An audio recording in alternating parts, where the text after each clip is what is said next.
heart of the day, on the move, with Palesa and Benjamin. All right, let's get into our In the Cubicle feature today, where we look at workplace issues. While workplace discussions often center on employers abusing employees, the reverse, the employee abusing the employer, is less discussed. In some instances, employees may take advantage of trust or organizational systems through fraud, misuse of resources, dishonesty, or intentional underperformance. This can also extend to the direct abuse of managers, including insubordination, intimidation, or even persistent disrespect that undermines leadership. Lisa Matomola is back on our In the Cubicle feature, an HR consultant and career and job finder coach, all the way from Nambibia. Welcome, Lisa. Thank you for helping us on our In the Cubicle once again. Thank you, Benjamin, and good morning to everyone, and good morning, Palesa. Yeah, Morning. You know what? Every time I hear your voice, I'm like, yes, we're going to talk. And I always love how vibrant you are when it comes to these matters. Lisa, we most of the time work in countries whereby we've got great policies that protect employees, right? And at times employees can use that protection as a way to leverage either laziness, insubordination, or just straight up abuse. We never talk a little about this, right? Why not? Because one would say maybe it doesn't occur as much, but do we have evidence of that? Thank you very much for that overview. And to be honest, one of the things, even when I started talking about this topic in the workplace, it was a bit uncomfortable. You know, when you feel a bit ashamed, you feel people are going to judge you. So it's a very sensitive topic to talk about in the workplace. Abuse, nobody wants to talk about abuse, whether it's the same way people abuse in relationships, it's the same way in the workplace. People feel that maybe if I speak up, if I open up, people might think I am overthinking things. Or at times people may feel that I am the problem, especially the victims. They always conclude that they are probably the problem, or maybe they are not performing enough, and they tend to overanalyze. And in the end, they end up not talking about it, and that silence actually breeds more cases, and it leads to things just becoming normal in the workplace. So we normalize, despite the policies or laws, legislation that is in the workplace to safeguard employees in the workplace, they end up being abused because there isn't that opportunity where people, or platforms where employees can actually open up, or somebody say, you know what, if this happens to you, let's talk, and it's okay to talk. Yeah. You know, Lisa, the reason why most of the time the conversations that take place would be management or employers abusing employees is because there are power dynamics within the structure. But when it's the other way around, it's hard to rely on those power dynamics. So in what ways in some organizations have employees abused sometimes their direct managers or their employers?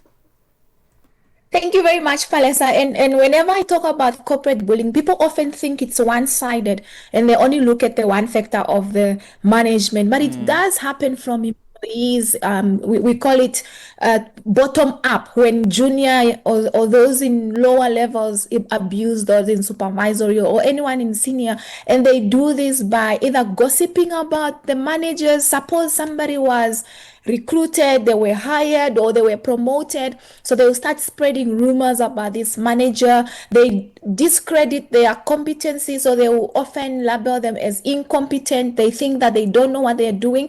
And I'll give an example. In cases where, let's say, somebody is finance, IT, and HR, depending on the size of the organization, but maybe they are more finance experts as opposed to HR and IT, you find that the ones that are more junior, they think this manager was just hired because they're related to somebody else. So they tend to spread those rumors, and they forget that when it comes to leadership, sometimes it's not about the technical competencies that get people there. Of course it matters, but it's the leadership and the emotional intelligence, the ability to bring teams together. Another way employees bully those in supervisory roles is by refusing to do the work. So you're given assignments, they rather not say anything. When there are meetings, they disrupt or interrupt all the time. They keep going back. Instead of us moving forward, somebody reminds you of a time when Thabo Mbeki was president. They tell us when we were here, when we were in the old building and those kind of stuff. So they tend to be aggressive at times. They can even, if maybe with the new managers, young managers joining the workplace, they tell you that I'm older than your mother, or before you joined this company, before you were born. So they also tend to threaten a lot when it comes to that. So there are various ways in which, and in some cases, for employees that have been in the organization for a very long time, we call it seniority, where they use the longevity they've been in the workplace to actually bully employees, to say, you found us here, and you're going in Namibia, they actually say, you found us here and you're going to leave us here. And there's always that resistance. So they're not open to new ideas. Whatever you suggest, they just shoot down your ideas. For some, because they are so well connected and they have been there for a long time, they have that power without a position, so they tend to mobilize others and make sure that whatever initiative there is resistance, they can write letters to unions and just make the workplace unbearable. It's not just said in Namibia, it's also said here in South Africa, that phrase, you find us here, you will leave us here, right? And some people mistake that as standing up for myself as an employee. I'm standing for my own rights, right? I can just hear someone saying that. How do you balance that too, of the abuse and the fact that you could be standing for yourself?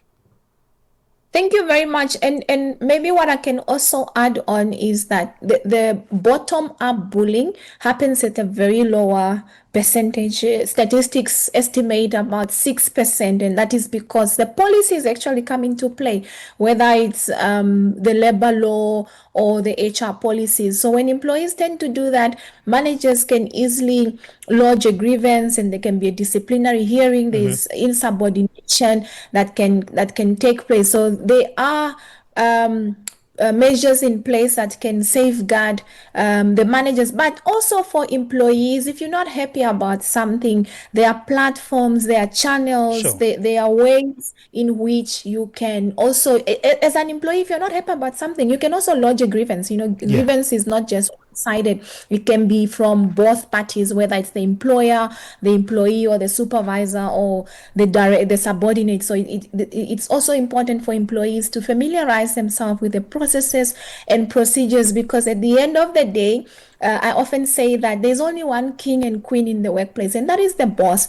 Regardless of what they might be doing, they might have good intentions, but because of the approach. So the what you do is not the problem, it's the how you do it. Perhaps you're raising a very logical concern or something that really is important and makes sense, but because of the manner in which it's done, the supervisor or the management or whoever is dealing with the matter, because of that aspect, they might find it might look like you are the problem. So it's always very important, and also to use the best approach and find the right way to follow the processes without looking like you're bullying somebody.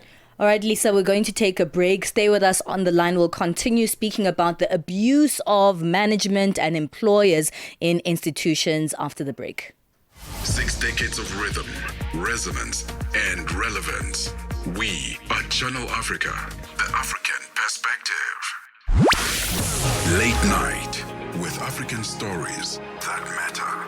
Tsepiso Makwetla on Africa World Hour. I mean, we're seeing South Africa face challenges in the enforcement of an NHI plan. The Minister of Health is contending with legal action. There might be a will, but there would be opposition. And what is most important is the issue of equitable health services. How do we make sure that those policies translate into that? Let me just give you a really example. In 1926, Japan started to discuss about primary healthcare and universal health coverage. By 1961, Japan was fully with universal health coverage. Do you know how long they live? They've got the longest lifespan in the world. So it's not theory anymore. In any country during COVID, if you remember 4 years ago, which fared well, there are those countries which had a very strong primary healthcare system. Because when we say health sovereignty, it's not about closing the doors to the partners. No, this is a process. But we need to give where our priorities, what can we do more with less. Regional Director for Africa, Professor Mohammed Jaffe. Late Night with Tsepiso Makwetla. End your day inspired by Africa World Hour on Channel Africa, the African perspective. Benjamin Moshatama and Palesa on the move. We continue speaking to HR consultant and career and job finder coach Lisa Matomola, speaking about abuse in the workplace, but however, the other way around, abuse of employers, managers by their subordinates. We also highlight the real consequences of employee misconduct and how organizations can navigate this. Lisa, let's speak about the navigation process, because it is hard sometimes to prove some of the subtle abuses that can take place, like, you know, as a manager, someone in your team who doesn't want to work, and you know that they threaten you, and so you can't actually have them implement the work. But those are some of the things that are hard to prove in those instances. If you are a manager and you're starting to feel these abuses, especially the ones that are subtle and aren't recorded, what do you do? Thank you very much for that, Palesa. And it's really, when it comes to corporate bullying, it's always very hard to prove, as you just mentioned. But there are ways that we can correct this undesired, because we call it undesired behavior. So the role of the manager, especially in organization where there is performance management system, because performance management is not just about reward and recognition. We also use it to correct behavior. We say it's not a punishment tool, but correct undesired behavior. So these counterproductive behaviors that we see. So if somebody is always interrupting meetings and all this, sometimes it's also very important to have a conversation. Of course, such bullies, you don't want to expose them on a public platform or in a meeting where everybody is. Calling them in a meeting, in a private meeting, or we call them one-on-one session, and just understand, giving them the opportunity to say, when this meeting was happening, can you give me a background in terms of what that happened? So it's also very important for managers, the moment you notice this behavior very early, because when you wait too long, it has become a norm, it has become a practice. So the person finds it okay, and other employees can actually also start joining the clique and think this is normal behavior. So correcting it very early and not ignoring it, and having those crucial conversation. I call them crucial and difficult conversation, as much as hard as they may be, but also just highlighting and also telling the employee or whoever it is that in this team, this is what we stand for. And it's very important to remind employees of the company values, because that's what guides us. That's what we live for. We call it living the company values. So if somebody disrespects somebody, if you interrupt me in a meeting, and also making reference to certain situation, because sometimes when it's also generic, people might act shocked, like, Benjamin, I don't understand, or I don't have a clue of what you're saying. So to say on Monday, when we had meetings about Channel Africa production, something, so that people can also know. And also it's very important to document, because one of the missing aspects from corporate bullying is the evidence. So whether it's recording what happened, what transpired, is very, very important. And when it comes to work-related, setting clear expectations to say, Palesa, as an employee in this team, we expect you to come on radio by this time, and we want to make sure that your script and everything is aligned, and having continuous conversations so that Employees can also express themselves. How did you feel about the interview? Or why is it that our guest didn't appear? Why didn't you respond to this and this? And also telling them the impact of their behavior, not Sure. just on me, because what we do is not for us, it's actually for our customers, for our stakeholders, for other colleagues as well, and what we stand for. So, and not just that individual, but claiming that voice in the meetings, or the company actually allowing to say, this is what we stand for. And I had an executive who was going through that, and I just told her, like, you need to claim back your position. Yeah. We're not saying bully them back, but just tell them and say, I'm here to support you, I'm here to guide you, and this is my leadership style. How would you like me to lead you? And that way, they will, might not immediately, but everybody has a conscience, and they will start reflecting. And where necessary, we lodge that disciplinary and talk about that behavior, so that they can also explain why they did what they did. Yeah, earlier on you were speaking about gossiping, and Yeah. that's something that is sinister. It's a little bit more background, it's more quiet. It's embedded in a culture. It's not overt, and Yeah. things can actually be determined by that gossip in the background. And you hear people saying, these people are saying, some people are saying in the corridors that you are doing this and that, but they don't say who the people were saying that are, right? How do you change that? Because that is the thing that really can create a bad culture in a workplace for a leader or an employer. Thank you very much. And gossip is really something that is hard to correct, because but at the end of the day, I'll go back to the organizational culture. So who are we? What do we want to known for? And there's also the most common way, where it says, do to others what you want others to. We call it I forgot the actual word, the principle, to say, do to others what you want others to do unto you. So we need to have, I remember employer 10 small things that every employee of this company need to live by. So if you know that you don't have to spread rumors about somebody, you mustn't talk about other people. And in the company that I worked for, we actually had what we called guilt-free conversation. So if myself and somebody else are going through certain stuff, instead of us going to talk to others, we call it each other in a meeting, and we talk about the situation. Of course, the idea is not to attack somebody and to walk away without catching feelings. So it's about resolving the conflict, but also teaching people to have conversations, because often gossip happens when we don't have psychologically safe environments where people can speak up without being victimized.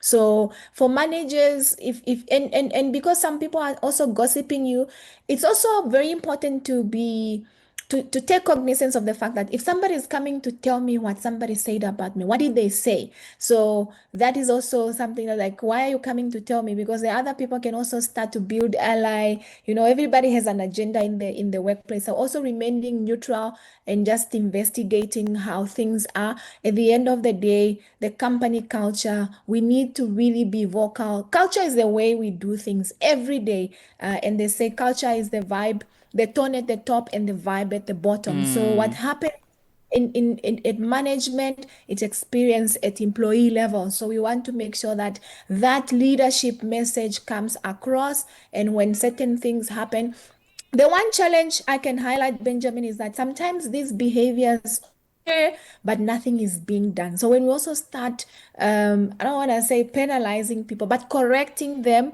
others will also see to say, okay, Yeah. so if this happens, there's actually consequences that can lead to this. So we need to know. And also induction, when new employees join, Yeah. tell them to say, here, this is what we do.